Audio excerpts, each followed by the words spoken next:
The following recording took place on the 18th of December 1967 with the woman called Alice Greene. The medium was Leslie Flint, accompanied by George Woods and Betty Greene, no relation. The following is an edited version. Betty asked Alice whether she knew anything about spiritualism before passing over. Alice: I had a friend who was a spiritualist, used to try and talk to me about it. I was interested, but not really interested in meetings, and went occasionally. I was a Baptist, but not a good one. My mother and father were both religious people. Betty asked if she was bewildered when she found herself on the other side.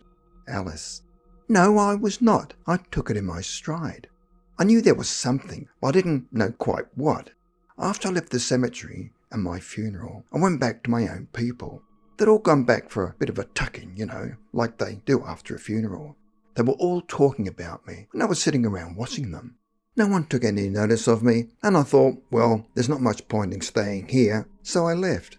I went up and down the high street, but no one took any notice.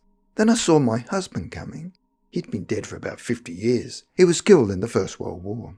I was a bit annoyed with him, as I thought he'd have come to my funeral, as I thought he'd have been waiting.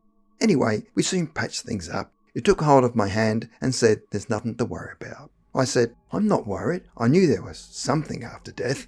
The next thing I knew, I was sitting in a nice little room in a pleasant house. It was his place. His mother was there, but I still couldn't make out why they hadn't been to my funeral, as I thought that all had been there. He said that he knew I was coming over, but thought I should get my bearings. I didn't know what he meant by that, and I said, I thought you'd have been there when I came over. He said, we just wanted you to have a little experience so that you could see that you'd finished with Earth. At the funeral, there were my 2 daughters and their husbands, and several of my neighbours and people I'd known, and Barbara, my little granddaughter, was there. They all came, but I was surprised my husband didn't come. Seeing he'd been dead for many years, I'd have thought he'd have made a point of being there. We had a talk and he told me all about his life and things on his side of life. Well, my side now. He said, we'll go out for a little walk, and I found I could get about easy. I had a lot of trouble with my legs as I had rheumatism and I couldn't get my shoe on my right foot to go out walking. Well, I thought, this is marvellous. No aches, no pains. I walked like I was when I was a little girl. We went down this little garden path from the house, and there were lots of other houses. It was like a suburban house. There were lots of other houses, a proper community. He said, we'll go into town. I thought, I didn't know they had towns when you were dead. It was quite a big town, but there were no shops, but all sorts of buildings and big places like art galleries and museums. They looked like you see in London, like in St Martin in the Fields, and places like that, but there weren't any churches. He said, shall we go in? And I said, I'd rather walk around outside. There was no traffic, and people were walking about in little groups, and children. There was laughing, and there was marvellous music coming from one place. He said, we'll go there sometime, but not now. We want you to get your bearings and to get to know places and people.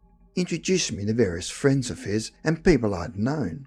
Some of them from years ago. I'd never have recognised them. He said, well, this is so-and-so. Don't you remember? I wouldn't have recognised them as they looked different. Time does things to people on Earth, but here they were all young. We walked further out and came to the country. It was like a country lane with beautiful trees. It was like being on Earth without all the noise and traffic. It was very real and homely. The green grass was beautiful, and there were lots of beautiful colours.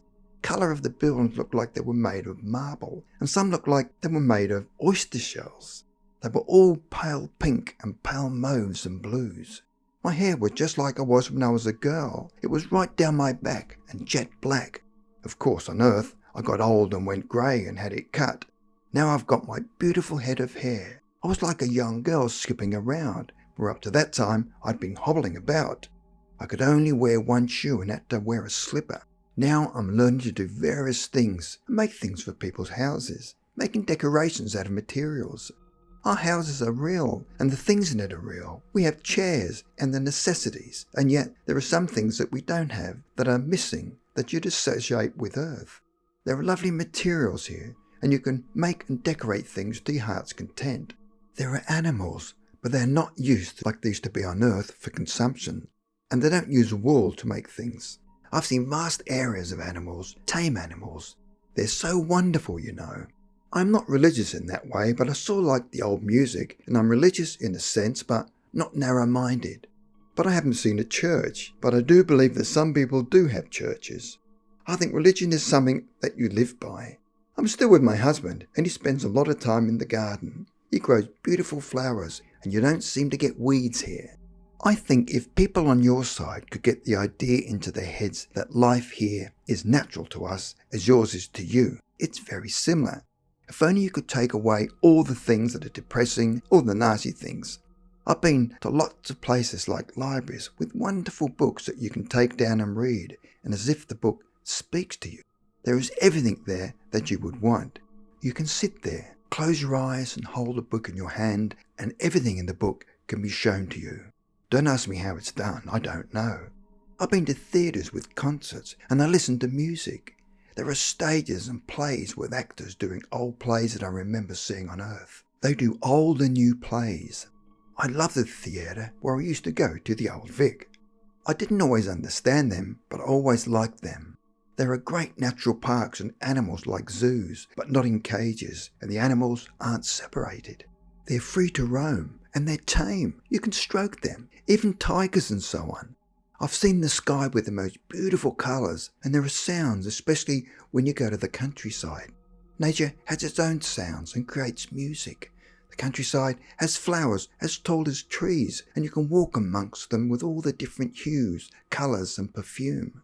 The sound that comes from them is music.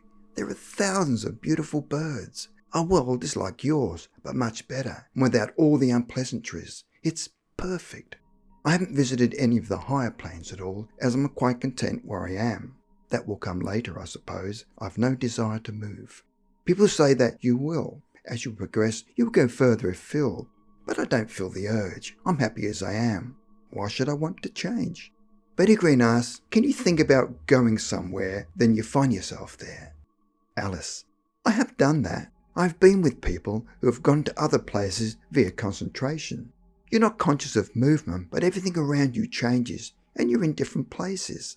I haven't done much of that. Some people say that one should never be too content, otherwise you don't progress. Well, I'm content as I am, and of course, eventually I shall progress, no doubt. But I feel, well, what is time?